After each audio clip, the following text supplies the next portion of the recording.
Assalamualaikum warahmatullahi wabarakatuh. Salam sejahtera untuk kita semua. Perkenalkan, nama saya Popon Dauni, STMkom. Saya merupakan dosen program studi Sistem Informasi pada Fakultas Ilmu Komputer dan Sistem Informasi Universitas Kebangsaan Republik Indonesia. Pada kesempatan kali ini, saya akan menyampaikan penyusunan dokumen pernyataan diri dosen dalam Unjuk Kerja Tridharma Perguruan Tinggi PDD UKT-PT pada bidang pengajaran.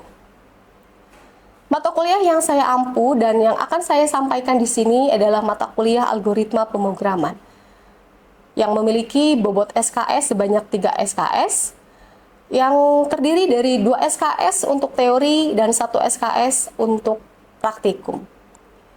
Mata kuliah ini adalah mata kuliah yang merepresentasikan kelompok keahlian program studi sistem informasi pada Engineering Information System. Pokok pembahasan pada penyampaian kali ini, yang pertama adalah deskripsi mata kuliah, kedua capaian pembelajaran, ketiga bahan kajian atau materi pembelajaran, keempat sistem pembelajaran, kelima sistem penilaian, dan terakhir rekaman video pembelajaran. Pada mata kuliah ini, mahasiswa akan belajar mengenai struktur dasar algoritma pemrograman, serta mampu mengimplementasikan ke dalam program menggunakan bahasa pemrograman C atau C++. Kemudian, mahasiswa akan belajar memahami apa itu variabel dan tipe data, input dan output pada pemrograman, operator, percabangan, perulangan, array, fungsi, dan yang terakhir sorting atau pengurutan. Untuk capaian pembelajaran, di sini ada beberapa poin. Yang pertama ada CPL Prodi, capaian pembelajaran untuk program studi. Kemudian ada CPMK-nya, dan yang terakhir sub CPMK. Pada CPL Prodi terdiri dari sikap, pengetahuan, keterampilan umum, dan keterampilan khusus. Untuk sikap, menunjukkan sikap bertanggung jawab atas pekerjaan di bidang keahlian secara mandiri, dan pengetahuan, mampu memahami dan menjelaskan dasar logika, prinsip matematika, ekspresi, aspek modular, linearitas dan non-linearitas, struktur data pada perangkat lunak. Kemudian keterampilan umum, mampu menerapkan pemikiran logis, kritis, sistematis, dan inovatif dalam konteks pengembangan atau implementasi ilmu pengetahuan, dan teknologi yang memperhatikan dan menerapkan nilai humaniora yang sesuai dengan bidang keahliannya. Untuk keterampilan khusus, mampu menerapkan dasar logika, prinsip matematika, ekspresi, aspek modular, linearitas dan non-linearitas pada struktur data pada pemrograman perangkat lunak. Untuk CPMK, yang pertama mampu menggunakan berbagai alat pengembangan sistem, mampu menganalisis dan membuat rancangan aplikasi atau sistem informasi yang menjadi kebutuhan organisasi. Dan yang terakhir, mampu menerapkan metode, teknik, dan metode SDLC dalam merancang aplikasi atau sistem informasi. Berikutnya, sub CPMK. Yang pertama, mampu mengimplementasikan solusi pemrograman dengan alat bahasa pemrograman yang telah dipelajari dengan tepat. Kemudian mampu merancang dan menguji solusi pemrograman untuk suatu permasalahan berbeda dengan memanfaatkan pada solusi yang dipelajari dengan tepat.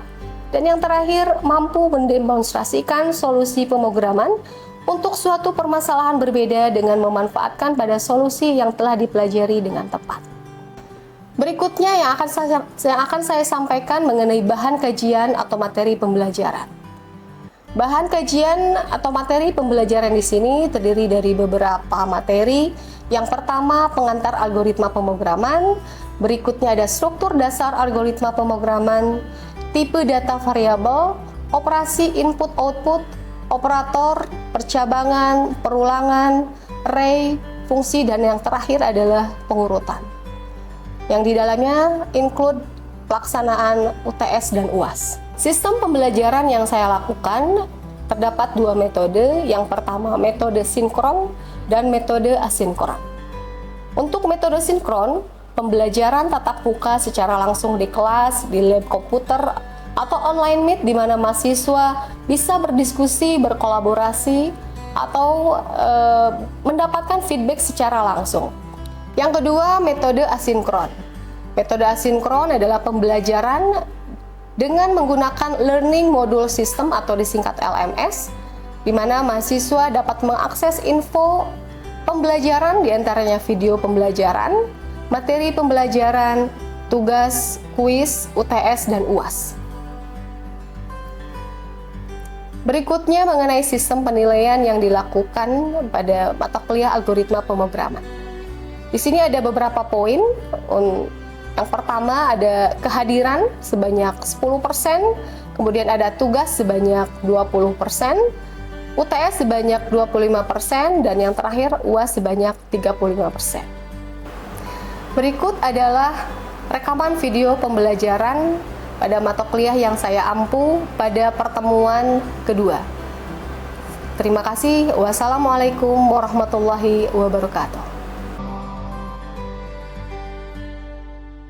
Bismillahirrahmanirrahim. Assalamualaikum warahmatullahi wabarakatuh. Waalaikumsalam warahmatullahi wabarakatuh. Alhamdulillahirrahmanirrahim. Pada hari ini kita bisa melaksanakan perkuliahan kembali pada mata kuliah algoritma pemrograman. Alhamdulillah hari ini sudah masuk pada pertemuan kedua. Sebelumnya kita sudah melaksanakan perkuliahan di pertemuan pertama. Oke, Ibu buka untuk yang pertemuan pertama, sudah kita bahas mengenai dasar teori algoritma pemrograman. Di pertemuan kedua ini, hari ini kita akan membahas mengenai struktur dasar algoritma pseudocode dan flowchart. Mohon maaf saat ini Ibu kurang sehat, tetapi Ibu tetap semangat dan senang berada di sini. Semoga bisa memberikan energi positif dan memberikan membuat kalian lebih semangat lagi untuk belajar algoritma pemrograman. Sebelum mengawali perkuliahan, mari kita berdoa terlebih dahulu. Mari kita berdoa bersama-sama menurut agama dan kepercayaan masing-masing. Berdoa dimulai.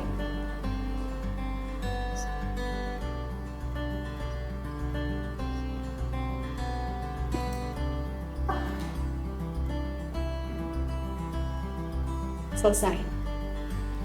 Baik, berikutnya diawali dengan absensi terlebih dahulu ya. Untuk absensi ada dua ya. Yang pertama ada absensi manual yang perlu kalian tanda tangani secara langsung, kemudian melalui si akad ya. Jadi nanti setelah tanda tangan manual kalian tanda tangan melalui si akad absensinya. Silakan.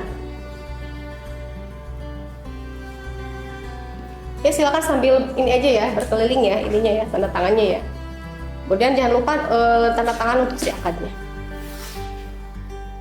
Baik, kita mulai untuk perkuliahan kali ini. Untuk materi kita hari ini mengenai struktur dasar algoritma pemrograman.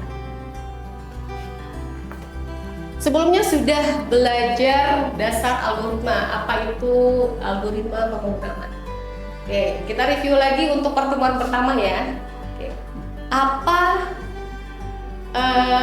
definisi dari algoritma pemrograman? Masih ingat dengan apa itu algoritma pemrograman? Izin menjawab, Bu?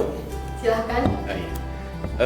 Dari yang saya ketahui, algoritma itu adalah urutan atau susunan langkah-langkah yang dibuat secara logis dan sistematis untuk menghasilkan atau menyelesaikan suatu permasalahan gitu dan menghasilkan output yang ditentukan atau yang diinginkan.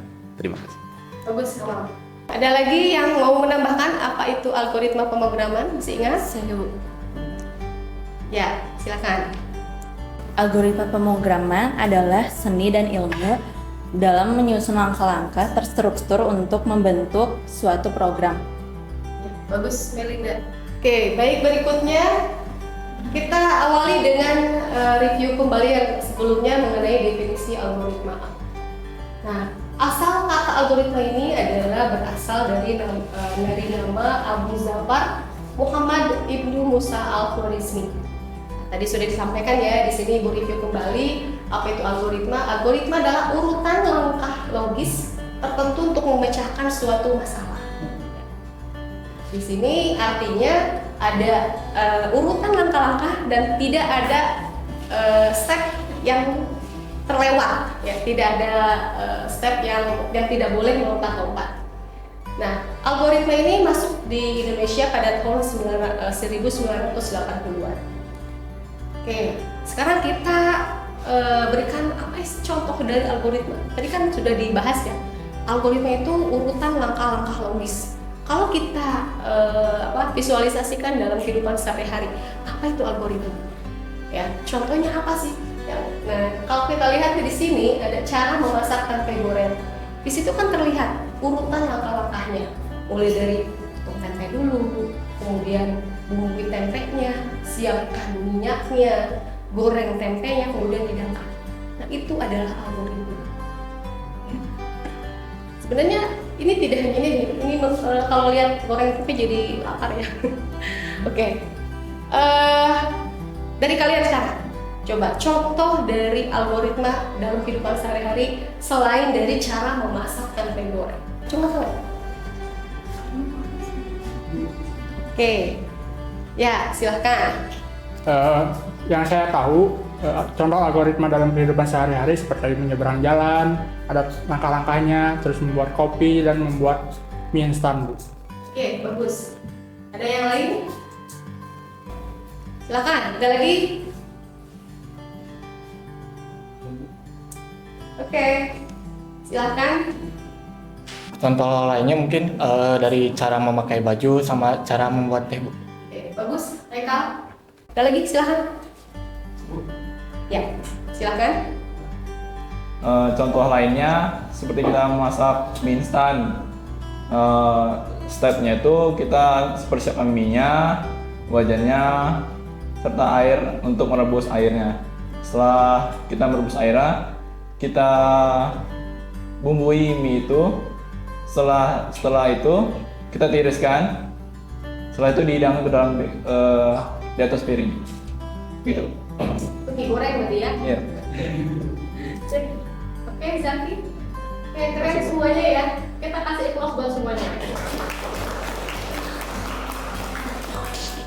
Satu lagi. Banyak ini contohnya. Ya.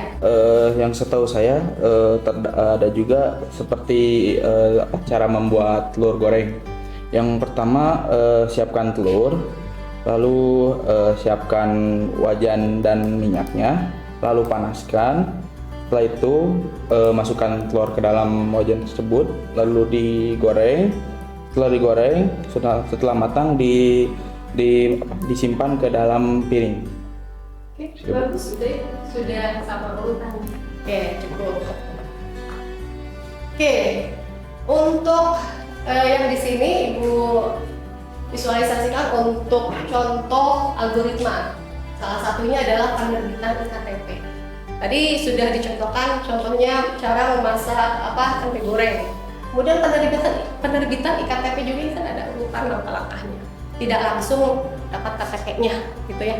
Pak, saya mau bikin KTP, gitu ya, nggak langsung kan? Ada proses yang harus dilewati, ada langkah-langkah yang harus dikerjakan.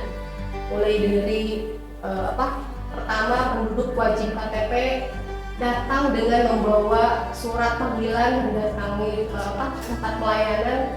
Kemudian berikutnya nanti akan ada petugas operator melakukan pengambilan dan perekaman pas foto dan lain sebagainya hingga akhirnya KTP itu, IKTP itu terbit. Semua itu adalah langkah-langkah. Nah, itu adalah algoritma. Oke. Nah, ini untuk di-highlight ya untuk apa itu algoritma pemrograman. Jadi langkah-langkahnya itu harus benar, logis dan terurut. Kemudian sama-sama melakukan pemecahan masalah. Kemudian dapat dituliskan atau digambarkan dalam langkah-langkah. Itu ya, itu yang di-highlight dalam algoritma pemrograman. Berikutnya ini ya ada contoh yang lainnya mengenai algoritma dalam bentuk tulisan. misalnya dari resep masakan ya, kemudian ada panduan registrasi, panduan pembukaan tabungan, panduan instalasi software, kemudian panduan pemasangan suatu perangkat, kemudian ini selain ini banyak ya untuk contoh-contoh dari algoritma. Nah, hari ini kita masuk penulisan algoritmanya ya. Untuk menulis algoritma ini ada 3 cara yang dapat kita gunakan. Yang pertama ada natural language, kemudian pseudocode dan flowchart. Nah, ini 3 jenis penulisan algoritma. Yang pertama natural language. Ya, natural language itu ya dengan bahasa kita gitu ya. Dengan bahasa kita. Misalnya ya seperti yang tadi ya, contoh memasak tempe goreng atau membuat kopi misalnya gitu ya. Itu dengan bahasa kita ya. Kalau kita orang Indonesia ya berarti menggunakan bahasa Indonesia untuk langkah-langkahnya. Kalau orang Jerman ya berarti dengan bahasa Jerman ya. Kalau orang Inggris berarti dengan bahasa Inggris seperti itu. Nah, kemudian ada flowchart. Flowchart ini adalah bentuk penulisan algoritma dengan gambar ya. Dengan gambar, kemudian berupa diagram alur, kemudian ada pseudocode. Ini penulisan algoritma yang dituliskan dengan kode-kode pemrogram. Nanti kita bahas satu-satu ya. Oke, yang pertama natural language. Tadi sudah dibahas apa itu natural language ya. Itu dengan bahasa kita. Jadi contohnya nih, misalnya cara membuka pintu ataupun cara agar sampai dari Jakarta dari Samarinda, atau mencari angka terbesar dari digit angka yang telah kita bahas sebelumnya. Ya, nah ini contoh-contohnya. Misalnya di sini ada 3 angka 10, 20, 30. Kita cari di sini ya untuk angka, misalnya angka terbesar dari si 3 angka tersebut. Gitu. Jadi awalnya apa? Step 1 bandingkan X dan Y. Step 2 bandingkan ya, kemudian di sini X, Y dan Z. Ya. Kalau misalnya tadi dilihat dari angkanya, ini 10, 20, 30 untuk X, Y dan Z. Nanti di sini apakah 10 lebih besar dari 20? Jawabannya tidak, maka artinya yang lebih besar adalah 20. Jadi ya dengan bahasa kita itu natural language gitu ya.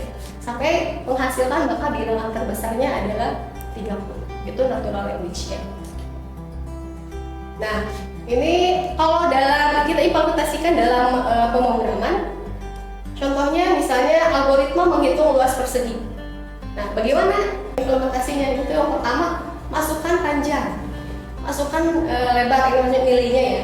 Kemudian untuk luasnya nanti akan ada proses penghitungan panjang kali lebar, kemudian tulis luas. Nah, ini contoh penulisan dengan natural language. Oke, sampai sini ada yang mau ditanyakan dulu nggak? Oke, silahkan. Apakah algoritma dalam kehidupan sehari-hari dapat diimplementasikan ke dalam algoritma pemrograman? Terima kasih, Ibu. Pertanyaan yang bagus sekali. Tadi bertanya apakah bisa diimplementasikan ke dalam pemrograman? Tentu bisa ya, karena yang namanya pemrograman outputnya bisa apa aja. Ya, bisa apapun. Misalnya kita ingin yang step by step yang tadi ya, misalnya memasak telur, apakah bisa step-step yang kita tuangkan yang tadi itu bisa diimplementasikan, dimunculkan di dalam pemrograman? Itu bisa. Misalnya dengan bahasa pemrograman C atau C++ yang sudah kita pelajari ya, yang dipelajari itu bisa ya. Misalnya untuk output ya, untuk output itu dengan perintah cout ya. Kemudian untuk input dengan perintah in ya, itu nanti akan bisa diimplementasikan ke dalam pemrograman. Apapun masalahnya gitu ya, untuk yang tadi natural language itu bisa diimplementasikan ke dalam pemrograman. Oke, Muhsin, bisa dipahami? Oke, berikutnya pseudocode. Ya. Pseudocode ini adalah kode atau tanda yang menyerupai prosedur atau program yang merupakan penjelasan cara menyelesaikan suatu masalah. Ya. Ini biasanya sering digunakan oleh manusia untuk penulisan algoritma. Kita lihat nih ya contoh pseudocode. Nah, ini di Pesudu Code ini ada penulisan standarnya ya. Jadi ketika ada misalnya di pada algoritma itu ada standar umum ya, standar umum misalnya ketika menerima input nanti ininya perintahnya adalah read atau get ya. Kemudian kalau untuk menampilkan output display, print, write, show ya. Ini penulisan untuk standar umum dari Pesudu Code ya. Kemudian ini untuk aritmatikanya, kemudian ini untuk pemberian nilainya, ini untuk inisialisasinya ya. Dan ini misalnya untuk konsep percabangan ya, if then else case, dan berikutnya perulangan or while ya. Kita lihat nih contohnya, misalnya di sini ada pemrograman untuk menghasilkan output untuk ini ya. Misalnya di sini yang pertama apa outputnya jika diinputkan X5, Y-nya sama dengan 10 dan Z-nya sama dengan 15. Maka penulisan Pesudu Code bagaimana? Itu seperti ini. Ya. Jadi di read dulu, read itu apa tadi? Input ya. Kemudian diinputkan si nilai Y-nya, kemudian diinputkan si nilai Z-nya. Ya. Kemudian ada proses pembandingan ya. Proses perbandingan jika X-nya lebih sama dengan Y, kemudian print X, kemudian else, ini konsep dari percabangannya ya. Kemudian terakhir adalah else print Z, ini konsep perbandingan. Jadi untuk penulisan Pesudu Code itu seperti ini. Jadi tidak seenaknya seperti natural language yang tadi ya dengan bahasa kita. Berikutnya ada flowchart. Tadi masih ingat apa yang disampaikan? Apa itu flowchart tadi di awal? Izin menjawab Bu, terkait flowchart. Sepemahaman saya flowchart merupakan suatu cara menjelaskan algoritma menggunakan simbol-simbol yang telah ditentukan, seperti misalkan input menggunakan jejar genjang atau misalkan proses menggunakan persegi 4 dan lain sebagainya, sehingga algoritma tersebut dapat dipahami dan dapat diterapkan ke dalam pemrograman juga gitu. Mungkin itu Bu. Terus Reza, ada lagi yang mau menambahkan apa itu flowchart tadi yang sudah disampaikan? Oke, nggak apa-apa, kita lanjutkan dulu ya. Flowchart ya, tadi gambar diagram yang mempunyai aliran satu atau dua arah secara sekuensial. Ini tujuannya apa? Untuk mendesain program, untuk merepresentasikan program dalam bentuk gambar dengan simbol-simbol. Ya, tadi yang sudah disampaikan sama teman-teman ya. Nah, untuk simbolnya itu tidak seenaknya juga ya. Ada simbol yang disesuaikan dengan penggunaannya. Kalau kita mau menggunakan proses input output, maka ini simbolnya. Kalau kita ada proses dalam urutan langkah-langkahnya, maka gunakan simbol yang seperti ini. Jadi tidak kotak semua gitu ya, tidak bulat semua ya, tidak persegi panjang semua. Jadi ada aturannya, ada aturannya. Ini untuk percabangan, ini untuk pemberian nilai awal, ini memanggil prosedur, kemudian ini untuk konektor. Oke, kita lihat nih contoh yang percabangan. Percabangan itu kondisi ya, ada kondisi, ada pemilihan benar atau salah. Mulai dari start program ya, nanti akan ada pilihan, ini mau di delete nggak filenya?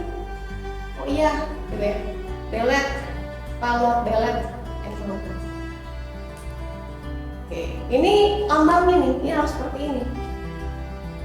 Nah ini berulang, ini contoh yang perulangan, ini syarat bagian yang diulang, kemudian ini penjelasan.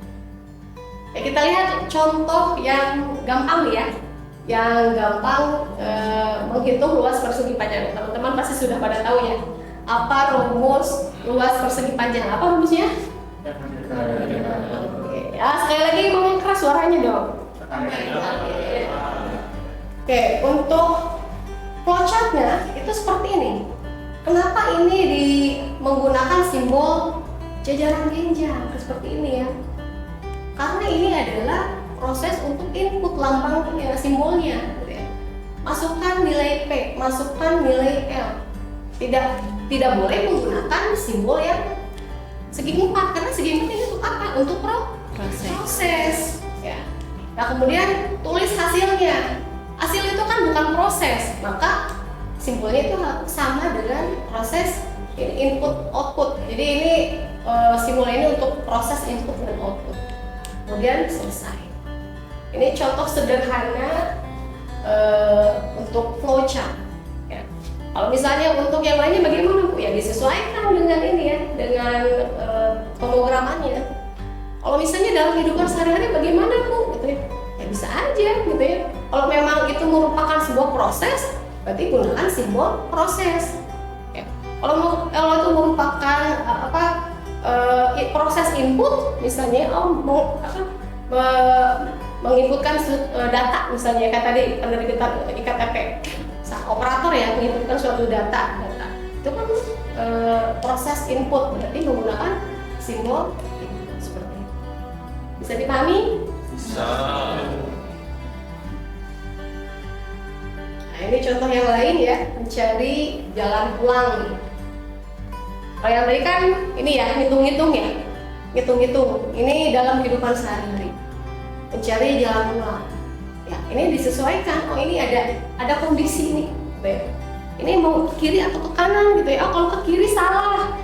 Kalau ini ke kanan yang benar gitu ya. Maka ada proses pemilihan di sini. Ya, ada proses pemilihan. Sampai misalnya di sini oh ada ini nih bisa jalan sini, kemudian langsung nanti akhirnya ada di sini. Itu kan karena kan untuk misalnya jalan pulang kan bisa jadi ini ya bisa jadi banyak jalannya gitu ya. Bisa jalan A, bisa jalan B, bisa jalan C gitu ya. Jadi kalau ada pilihan seperti itu pasti ada percabangan seperti ini, pemilihan. Oke, berikutnya ada suatu soal ya. Soal dengan programnya write an algorithm and flowchart to find a 2-digit sum solution. Nah, jadi di sini disuruh apa nih? Disuruh untuk membuat flowchartnya, ya kemudian dan algoritmanya. Jadi kalau algoritma di sini artinya apa? Prosedur code-nya, ya prosedur code-nya. Kita lihat di sini, ya untuk algoritma step 1 mulai dari start, ya. Jadi yang ini ya, yang set, read, sum, display ini menggunakan standar penulisan pada prosedur code, ya sampai terakhir stop ya atau selesai. Nah kalau kita implementasikan di dalam flowchart, set 6 ini ya, set 61, 62, kemudian sum ini apa? Ini adalah proses input, ya. Maka simbolnya itu seperti ini. Ya. Oh ini untuk inisialisasi, ya. Inisialisasi. Kalau input itu yang ini, ya. Kalau untuk inisialisasi ini deklarasi dari sebuah variabel, ya. Ketika proses input ini kan harus dideklarasikan dulu variabelnya, variabel namuannya ya, namsu, sumnya. Kemudian baru ada proses input, ya. Terakhir display sum. Untuk materi hari ini ada lagi atau bisa dipahami semuanya? Bisa. Ada yang mau ditanyakan?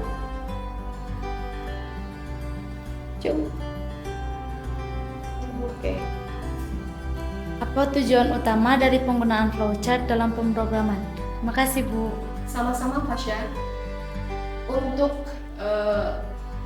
tujuan dari flowchart ya, tujuan flowchart dalam pemrograman. Tentunya flowchart ini digunakan untuk menjelaskan langkah-langkah, ya, menjelaskan langkah-langkah agar bisa dipahami oleh kita. Urutan-urutannya itu seperti apa? Ya, misalnya seperti tadi